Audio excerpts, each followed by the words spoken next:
Good afternoon or good morning, depending on where you are. This will be our last installment of the 2017 car overview mission preparation webinar. My name is Stephen Gelfand. I'm the VP of Operations, and I have with me Dr. Teron Scott, who is a Senior Manager of Institutional and Program Review. So the first thing I want to start with is just some important dates. The car has been live since September 8th. So at this time, and for the previous month, you've been able to log in and download your spreadsheets. And why I talk about that, if you do need spreadsheets that can hold more students than the default, you can just contact us and we can increase the count to allow you to add more students into the spreadsheet. The next important date is November 1st at 11:59 p.m. Eastern Standard Time. The car will automatically lock. It will not go past that. It is set to lock at that time. So it's very important if you have any questions or concerns that you please contact us before that time, because after that time we will not be able to assist you. Next important date is once you finish, please be aware on February 1st, the first quarterly car will be due. We'll cover the periods of July 1st through September 30th as we move away from an annual car and we go towards quarterly cars. Just want to address some problems that we've seen in the past and we've noticed in the last month. Please do not rename your spreadsheets. The system uses the name of the spreadsheet to know exactly what program and what campus the spreadsheet is for. Renaming the spreadsheet would break this functionality, and what that means to you is once you upload it, the system will not recognize it as a valid spreadsheet and will not say that that particular program the program for that spreadsheet has been uploaded. Inserting or deleting columns or rows is not allowed. Again, that will mess up the spreadsheet. It could impact the way the system calculates, so please do not do that. And also, please do not edit or delete the data in column AA, which is a student, or any cell that's in gray. Those all have calculations behind them. Deleting them or editing them will negatively impact the system, and that could have a big impact on your retention or placement rates. Row number 2 is a very important row. That row will tell you if you have any errors in your spreadsheet, what errors you do have. The system will not allow you to upload a spreadsheet with errors. If you have any why you're receiving the error, you don't understand the error message, again, you can contact.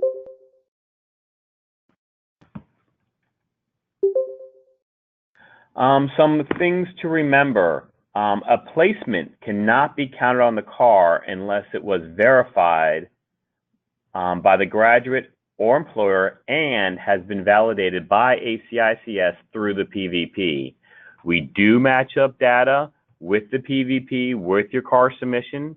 If anyone is in the car that has not been verified through the PVP, they will not be counted as a placement. And that, again, would bring down your placement rate.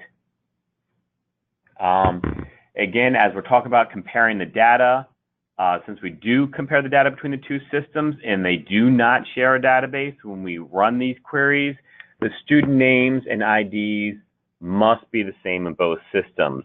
If they don't, they will not match, and then you will receive an email from our staff just asking why we see the differences.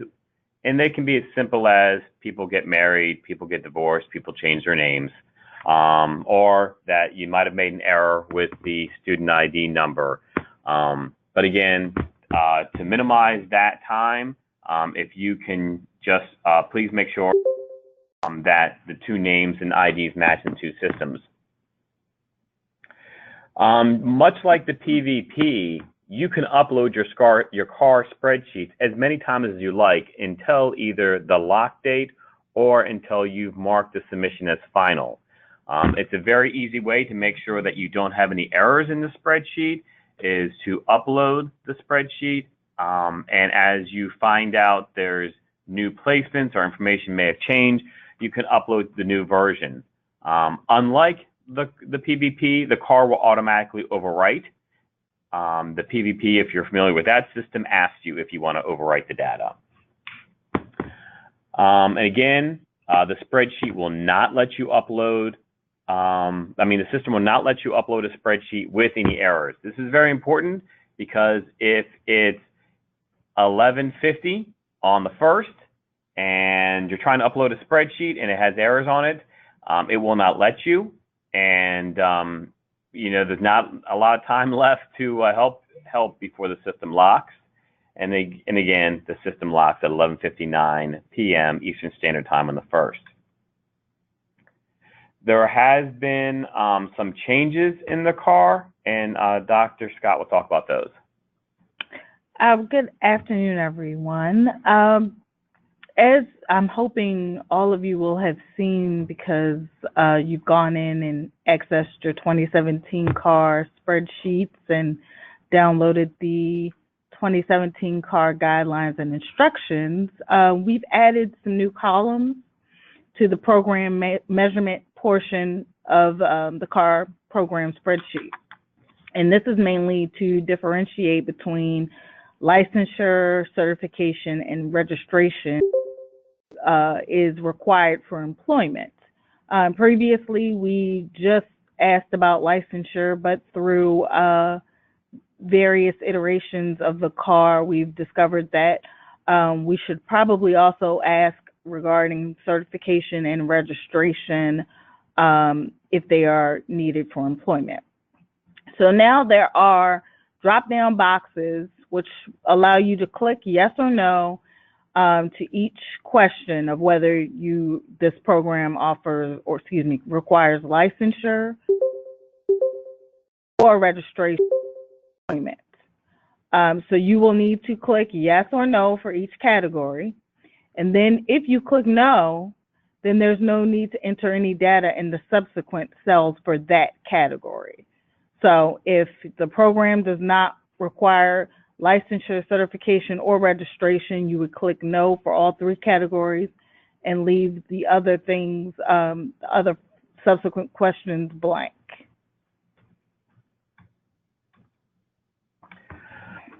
If you need help with the car, if it's a technical question, you can email SharePoint-team@ACICS. If it's a question about how to fill out the car or you have a question about that, you can email car@acics.org. And now we will address any questions that you may have. All right. I have some questions that were emailed to participants on today's webinar to get a feel for some of the questions that they may have prior to the webinar to address. So we'll go through those first, and then that will give anyone who's maybe currently trying to draft the message to submit to us to do so. The first question that I received was, for a medical waiver, what is the documentation that is accepted? An attestation from the graduate will suffice for HIPAA reasons. So if you have, when a team comes to visit, an attestation from the graduate saying that he or she was not able to work for medical reasons, then that will suffice. Second question, when will this webinar be posted online? The webinar will be posted on the ACICS website no later than close of business on this coming Monday. While looking on the web portal, there are some older placements that have not been verified by ACICS or was verified by the employer or student and blank under ACICS. We resubmitted some of them. Will ACICS ask us to pull these placements? If the ACICS staff has not validated a placement, it should not be included as a placement in the 2017 CAR. So if you don't have the validation from the ACICS staff, that student should never be counted as a placement. What happens to placements that have been contested and are still awaiting a response by November 1st? Are we allowed to report these on the CAR? Just to follow up to the last question, no. Only placements that have been verified and validated by ACICS staff may be included on the CAR.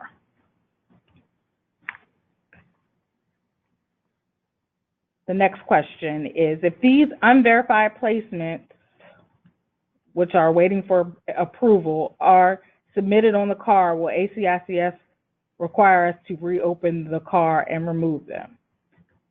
Again, I can't reiterate this enough. If you have not, if the placements that you have submitted have not been validated by ACICS staff, they should not be included on the CAR.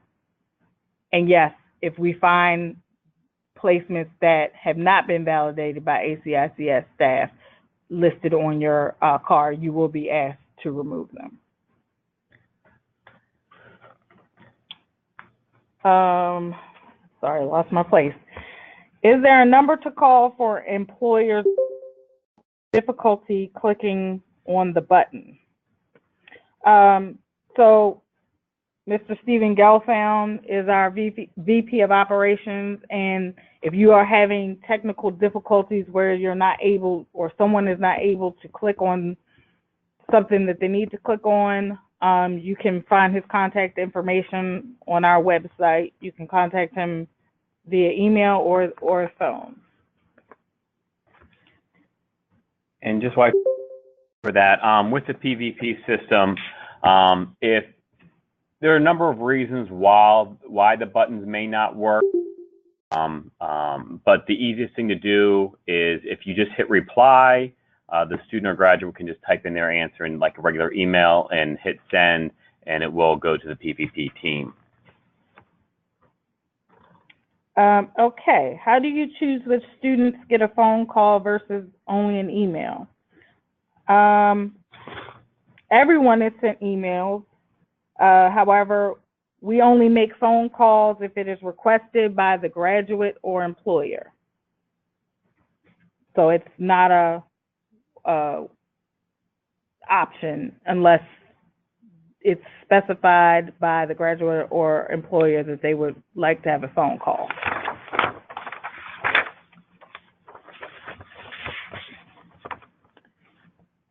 Next question is there a way for us to know that a student or employer phone number or email did not go through? No, there's not anything that you would receive back from the school on the school side to alert you that an email did not go through. And the next question is, we have some graduates employed at hospitals that use the work number only and do not have any other number to verify the placement. We provide the student contact information. Is there a way we can provide the work number IDs for you? The answer to that is no, and we do not verify placements through work number.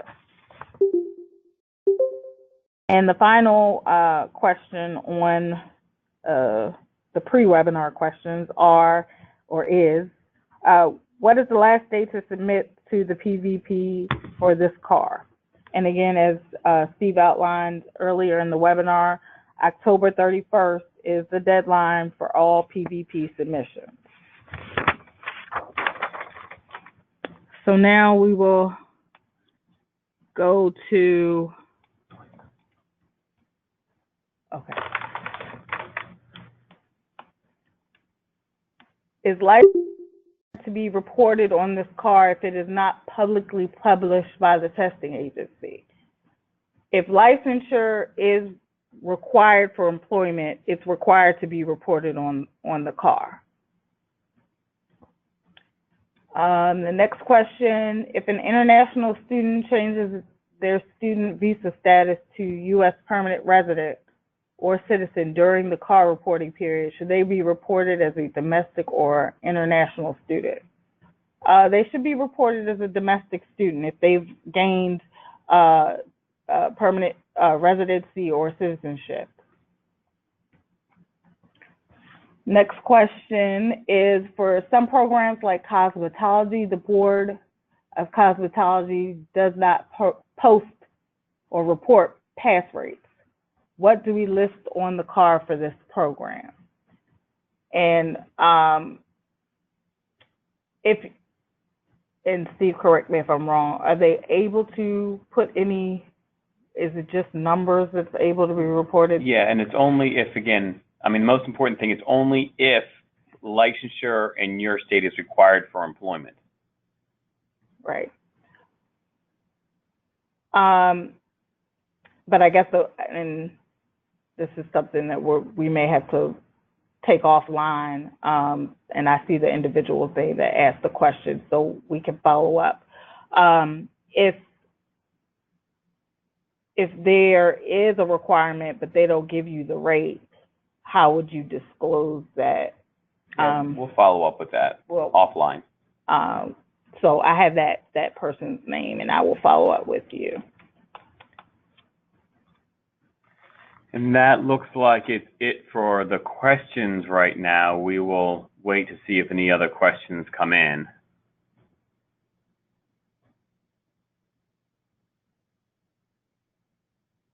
And if you haven't, at this point, gone in and accessed the car, I do encourage you to do so. One, to make sure that everything is there that you need, which it should be, and to just familiarize yourself with the spreadsheets and the new information that's being required, and to make sure that when you go to actually complete them, you have everything that you need. Because as Steve had said, when it locks, it's locked. And in past years, we've had such a great influx on October 31st, and had to extend and so forth and so on. So this year, that is not going to be an option. So we are encouraging everyone to go in, download your spreadsheets, look at the guidelines and instructions, and if you have questions, feel free to contact us ahead of time rather than waiting till the 31st to start that process and possibly running into either some questions or glitches. Well, yeah, it looks like we don't have any more questions, so I thank everyone for your time. Again, if you have issues, it's cics.org, and if you have any questions about filling out the car or questions about licensure or what would be a placement, again, that is car@acics.org. Thank you, and have a good rest of the day.